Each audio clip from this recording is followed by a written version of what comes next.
Hello again, it's Shantae from Stitching Hearts Embroidery on this Saturday morning. Now I have a lot of things to do today and I need to run out to the store, but I was really supposed to make this video yesterday. I told multiple people that I would share just a couple of tips and tricks out of Embrilliance enthusiasts yesterday. But if you know me, I am a night shift worker and I work 5, 10, and 12-hour shifts over the past week.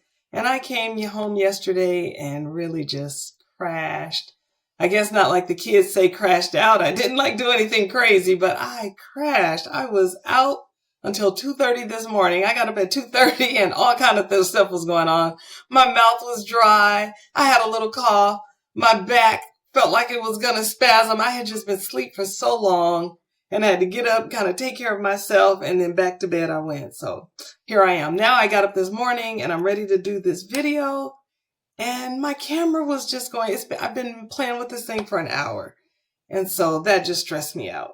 And so here I am. I just am determined to get just a few minutes in right now.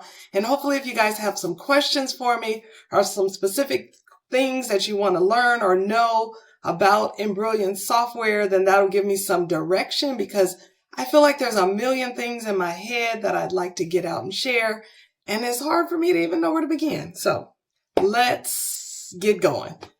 So here we are in the Embrilliance platform, and the basic thing about Embrilliance is it is you can do this for free. You can download Embrilliance, and the benefit of that is using BX fonts. You can download Essentials, So the whole software suite is called Embrilliance. And Essentials is the base of Embrilliance. And so you download Essentials, and that allows you to use what's called BX fonts. Now, in the beginning, I use Brother machines, and so I use an extension that is PES. So everything that I buy that I want to embroider, pretty much everything, I use PES. There are some that use like VIP or JEF. There are other extensions, right?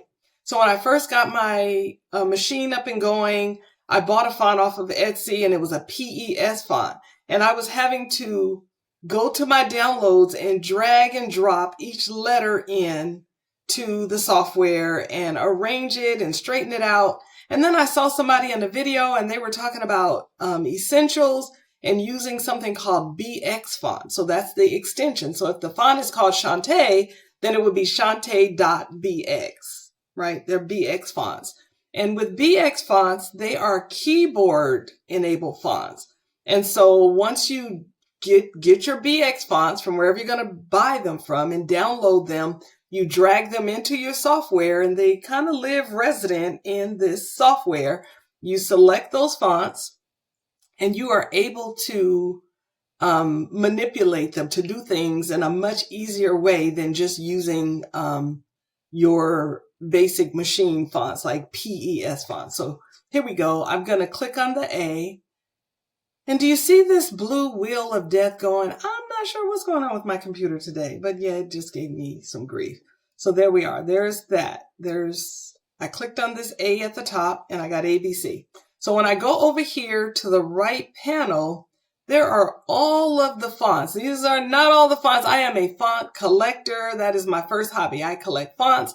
I collect digitizing software, and I collect fabric. There are some other things. My room is a mess right now. There's some other things that I collect, but those are the main three: fonts, software, and fabric. And so, but I had some computer issues over time, and I didn't know how, or was not able to batch export all my fonts because the computer just crashed and burned. And so I'm just stuck with the task of bringing all of these in. But once I get them all in here, now that I understand that you can put them all in a file, I'm going to get that thing right this time. This will never happen to me again. So let's just choose a font. Let's choose Vanilla Bean. There we go. There's the font. So it changed it to Vanilla Bean. I'm going to go over here where it says text, and I'm going to type my name, enter. And there is my name. I like it pretty much, but as I'm looking at that, the letters don't look completely spaced right to me. So there's a couple of things you can do. One, you can go down here to space and you can move them. But that's going to move, though the S and the H are close together, and the E is the one that I'm kind of worried about, and I could move that N over just a little bit on top of this little swish. So let's do that. So I clicked on the letters on the word, or I can go up here to my objects panel and click on the word. It gives me a bounding box around the word, whatever I have on the screen. So you see these little squares, these green squares. You move one green square, it moves your letter, right? But to be a little more efficient, let's do that again. There are my green squares. Click one of the green squares, and that gives you these arrows on there. So I'm going to move the arrow, and it moves everything that's behind that letter together, so that as I'm trying to straighten these out, I'm not going to have stuff all over the place. And so I just want to move that one. So there you go. So we could try that again. So I'm going to move this one, and it moves the whole thing. So if I wanted it lower or higher or whatever. So let's just put it back there. We have it. So everything's there and it's touching.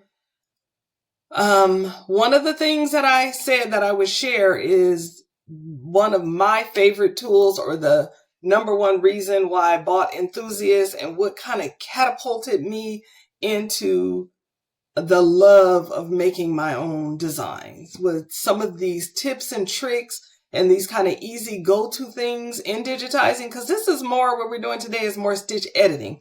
We did not digitize these letters. We just pulled them in. Somebody else digitized them, and there is room for that too. But so let's go up here. So to the toolbar where it says utility, I'm going to go all the way down to add a knockdown stitch, right? So then this box comes up. I'm not going to really use the knockdown stitch, so I don't need it to be thicker or thinner. That's nothing that I need to worry about right now. But I just want to reset my defaults. There they are. So here's my knockdown stitch. So the main one that we're worried about, or that we want to use when we want to put a bubble around our letters, is the inflation. So if you put the inflation up to 5 and press OK, you're going to get a pretty big bubble around. Now the size of the bubble matters, because if it's a thinner bubble, you're going to have more crevices and dips in between your letters, right? And so I want maybe this kind of smoother look, so it's on 5. If you go over here to objects, it's called an underlay. That's what they're calling it. But guess what? Do you guys see how that looks? I'm going to delete it, and I'm going to go back up here, and I'm going to do another knockdown stitch, and I'm going to make it, let's say a 2.5. Okay. And so if you see the difference, see, this has a hole in here and a hole right there and a hole right there and right there and right there. It's the underlay. Let's do it again. I'm going to delete it. I'm going to go back up here, and I'm going to do another knockdown stitch. I'm going to make it even smaller. So this is the inflation, how much around the letters it's inflating, right? So I've made it at 1. Let's see what that gives me. That would be very, very, very interesting if my holes weren't in there. I like it though. So I'm going to choose it. I'm going to move it and let you see what that looks like. That's what that looks like, right? So I think I'm going to use it. So I'm going to click on it. I'm going to go right here. This is what you get when you have Stitch Artist 1, 2, or 3. You're going to get Create. And I clicked on Create. Now it gave me all of my stitches. This little thing right here says stitches. These are your stitches. This one is artwork, no stitches, right? We can click on that. And it just gives us the shape. There are no stitches. So if you accidentally do that and you go to stitch something out and you're trying to figure out where is my outline, there's no stitches. You can choose a run stitch, which is just, the run around it. You can choose a satin stitch. So now I want to try that satin stitch, and I'm just playing around with this because I would like to encourage you to play around with it. Let's go to center that.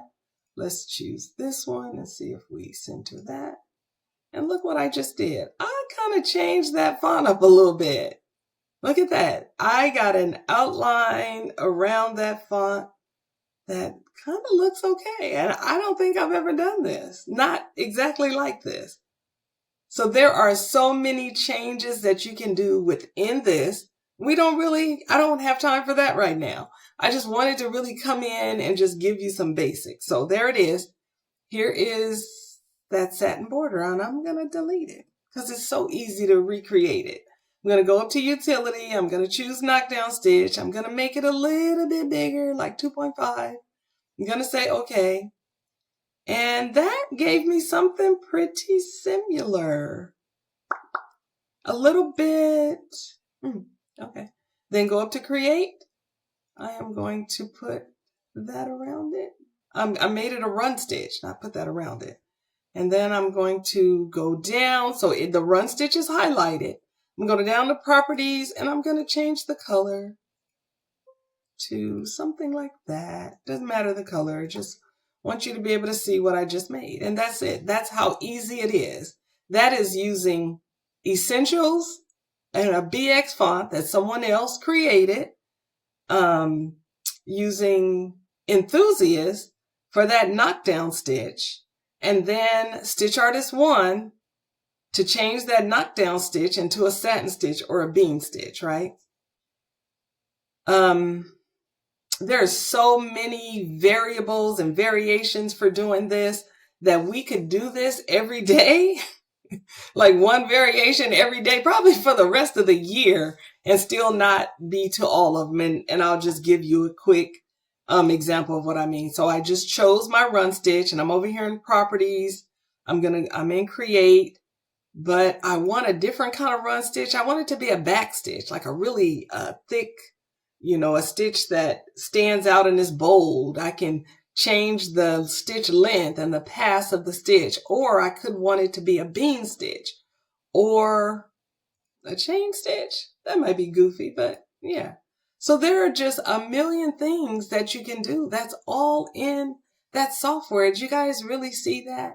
That all of these different stitches, this is a stem stitch. Look at that stem stitch. They're all in here. There's a double stitch, Shashiko. I don't know if we can see that good, but this is a stitch that gives you like a bump, bump, bump stitch, and then like almost like a dot in the middle, or a thinner stitch, and then bump, bump, bump, and then a thinner stitch and bump, bump, bump. A long time ago, we used to wear these silver chains, and you could break them or unclip them, and some of them had a long and a dot, and a long and a dot. I don't know. That's a long time ago. Yeah, let's just leave that there. And that's what that looks like. And so there are so many variations to this. I'm going to show you one more thing, and then I have to go to the store. So I'll be back later. But if you guys leave me some comments of some specific things or some specific questions, I am willing to get on a live and share some stuff, even though I don't know how. But I will. Look, you show me that and I can show you something. Now, I want to say, I said that I am a software hoarder. I don't want to say hoarder, a collector of software. And I really do believe that if you learn one, or it has been my experience, that if you learn something in one, it's not a lot different across the board. The difference is what buttons are used to create that same effect. Now, there's some softwares. There's one out there that makes a beautiful, what do you call it? Like a plaid. It's like a plaid. And that makes a beautiful plaid stitch. And all you have to do is push the button. But you can also make plaid stitches in here or a lot of other softwares. But maybe the get to it or how you do it is a little bit different.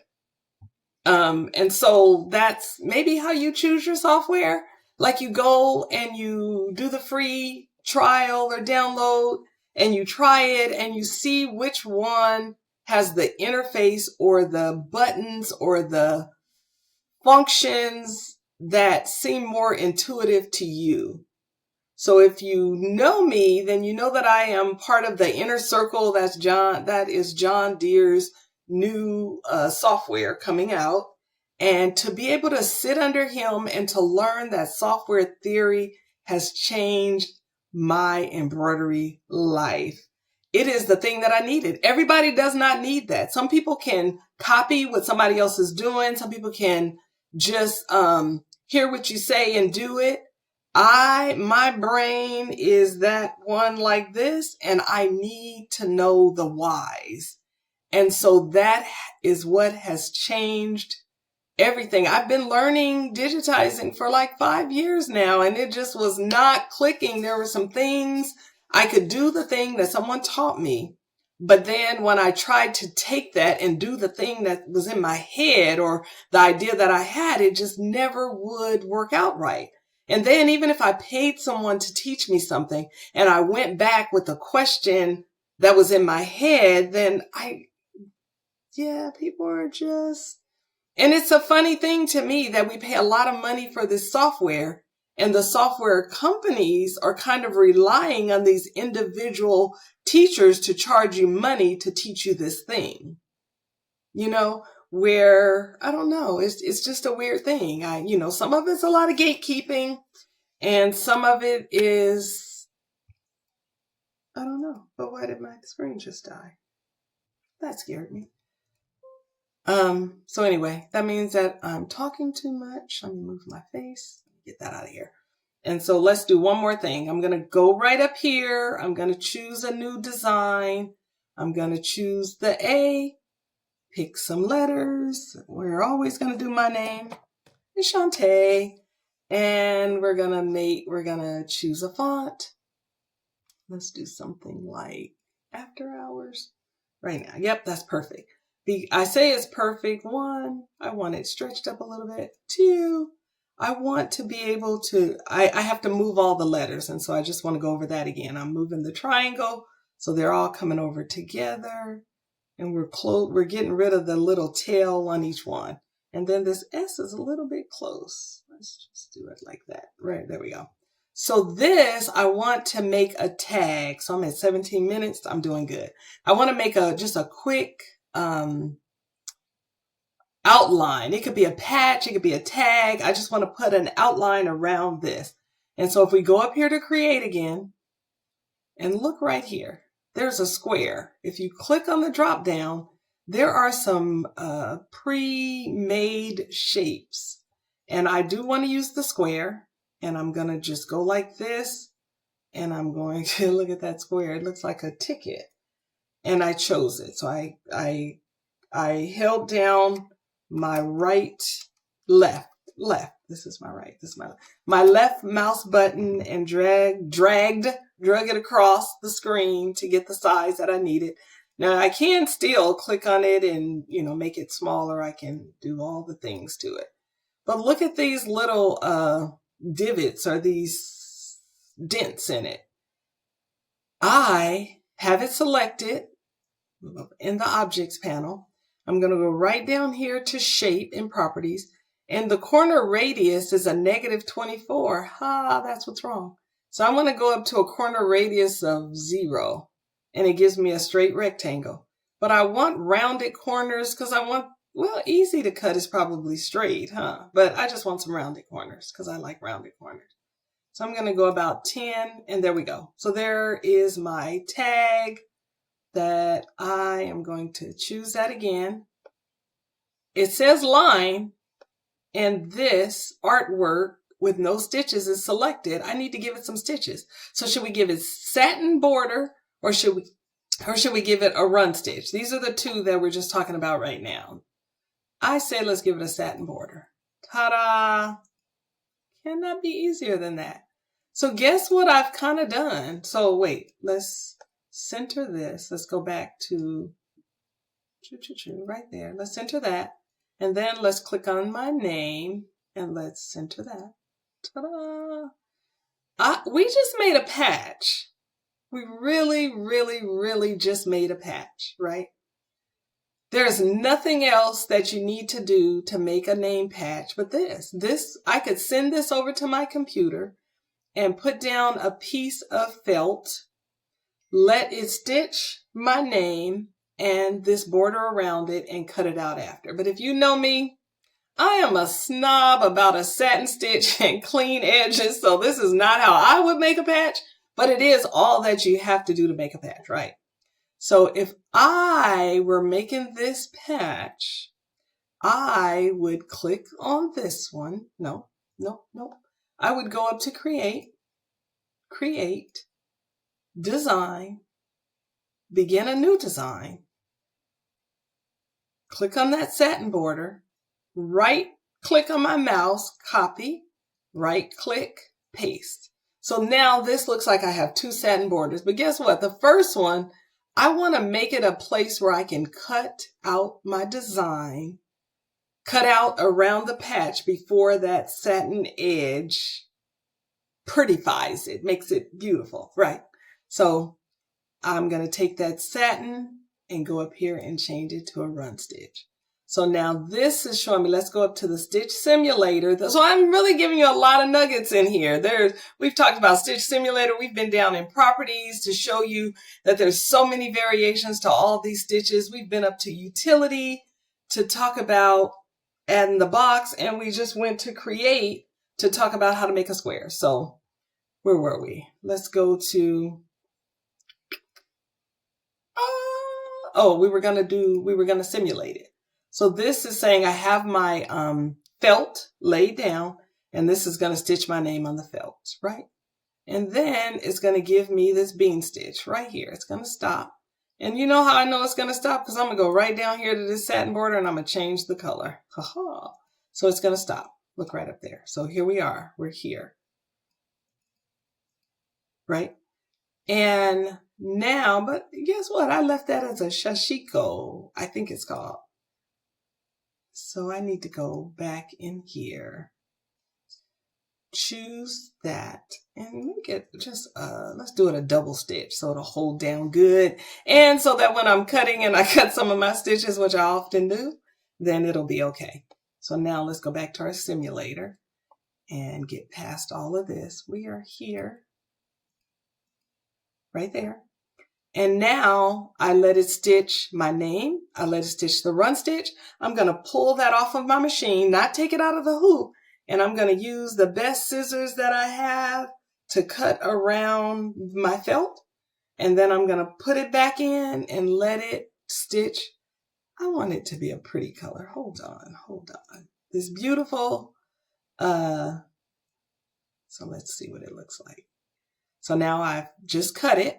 And now it is giving me, and there's so many variations for this satin stitch.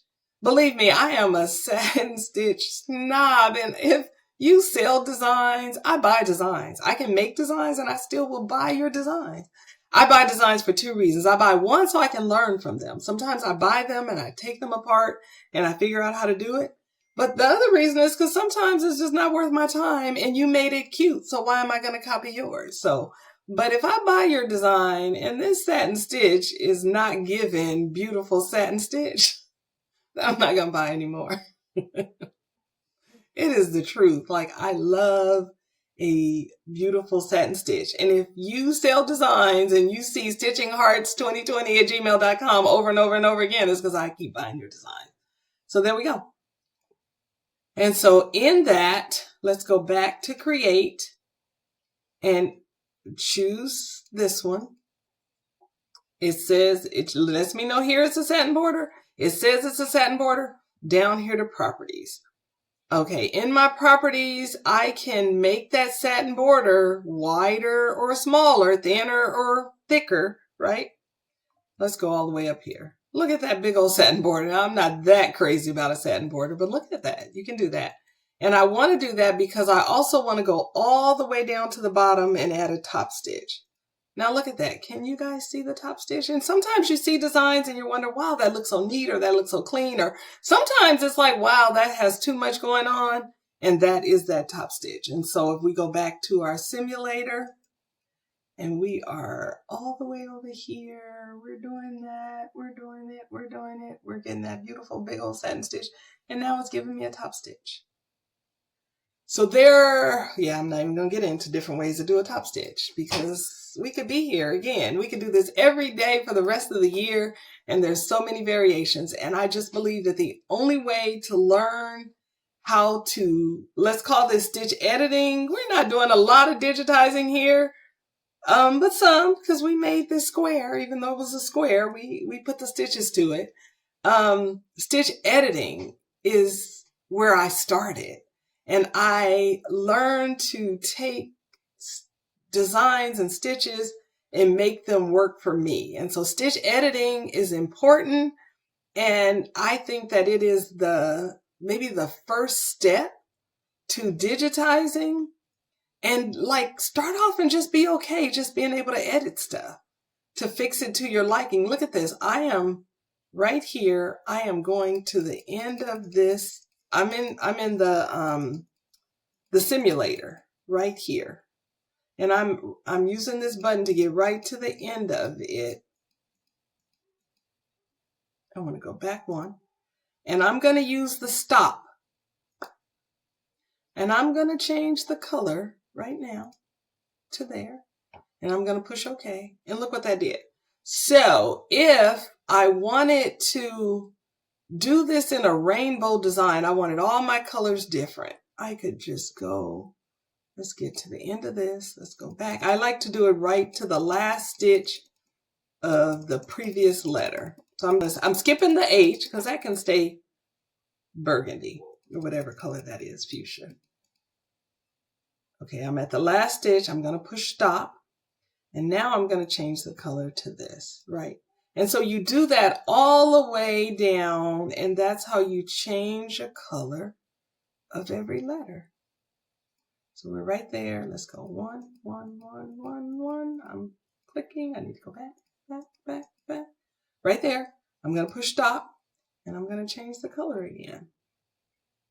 Let's do a dark turquoise. Doesn't matter which color you're using. But again, this is stitch editing. I did not make this font. The stylist Stitcher made this font. Stitchtopia After Hours made this font, whoever Stitchtopia is.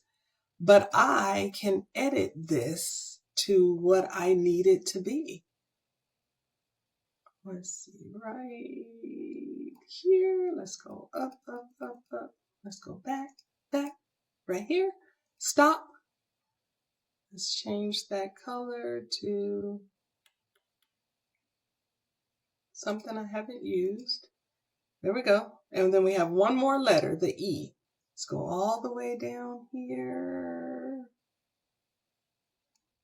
And then use the little nudge it with the arrow keys. Right there. Let's go back one. Let's push stop. And so it automatically asks, okay, what color do you want it to be then? I picked a purple, and there we go. So now I edited that font to be rainbow colors for me. Now when I take that to my machine, whatever color I put, if I have a multi-needle machine, whatever color I put in the slot, you can change the colors for each of those letters is what color it'll be. At the end of the day or the beginning of the day, it doesn't really matter what colors I have on my screen. So for some people it does, and so people are very meticulous and they take the time to make sure that these numbers and colors, like this says Madeira thread. I don't use Madeira thread. I use Isacord or Isacord is the main one that I use. I use some others and I do have a Madeira or a couple, but I mainly use the Isacord thread. And so it doesn't matter to me. I said my brain works like this, and sometimes really small details stress me out. I don't need to go that deep. So if this was a single needle machine, it would stop. It would do this S, and then the next one would come up, the next screen. Each one of these colors would be a stop that would allow you to change the color of thread. So it doesn't really matter which colors you make these, but I was just showing you that you can change those colors. And so we use utility and the knockdown stitch. Let's see. Let's give that a knockdown. Let's see, utility, add a knockdown. Let's make it about 3.5, so we won't have as many dents and divots and holes, right? So see, it didn't go too deep in there because it's a little bit wider away. But now I want to take that and I want to change it. Do I want to change it? Let's go up here. I don't think I want to change it. I want to take that underlay and I want to change the color of it. And I don't want it to be white. I want it to be like that. And then I'm going to say, okay. So there we go. So that is the design. It's goofy. Let's go back. Let's change that to a run stitch. Let's change it to a satin stitch. No, that looks crazy. Change it to a run stitch. Enter. And so there you are. That is the design. I made a patch with multicolored letters and a inflation around it, or an inflated run stitch around it. In my Etsy store, one of my best sellers was bag tags and key fobs and zipper bags and stuff too. Definitely baby blankets. I can go on and on. Lots of best sellers, but this kind of stuff where you don't need a lot of overhead, like t-shirts. I'm not really a shirt, hat kind of embroiderer. I can make the stuff for it. I'll make something for myself a little bit, but I like personalized accessories. And it's all personal preference. Like everybody has to figure out their thing, your own niche or your own liking. And so this stitch editing in Essentials, Enthusiast, and Stitch Artist 1 made my life so much easier, where I did not have to run to a digitizer every time I had an idea or an order for something specific. And so ask me the questions. Maybe I'll sit down later and write out something logical, because I was probably all over the place here too, and make some things make sense. Maybe start with one category and go around. But again, I personally think if you want to use Embrilliance, the order is Essentials, Enthusiast, and Stitch Artist 1. The others are wonderful. I would love to show some stuff in Patch Artist. I would love to show you how to do SVGs using Stitch Artist 2, how to change those SVGs into stitches or into files. I would love to even show you how to do patches in Stitch Artist 3. I said aces for patches that already have shaped lettering designs built in. Patch Artists that you can kind of do the same as this kind of stuff, but you got a lot of extra templates that come with all of those. But Essentials, Enthusiast, and Stitch Artist 1 are where you need to begin. I think, personally, my own opinion. So anyway, I'm going to go. I need to run to the store, and hopefully that sleep bug does not fall on me heavy again like it did yesterday.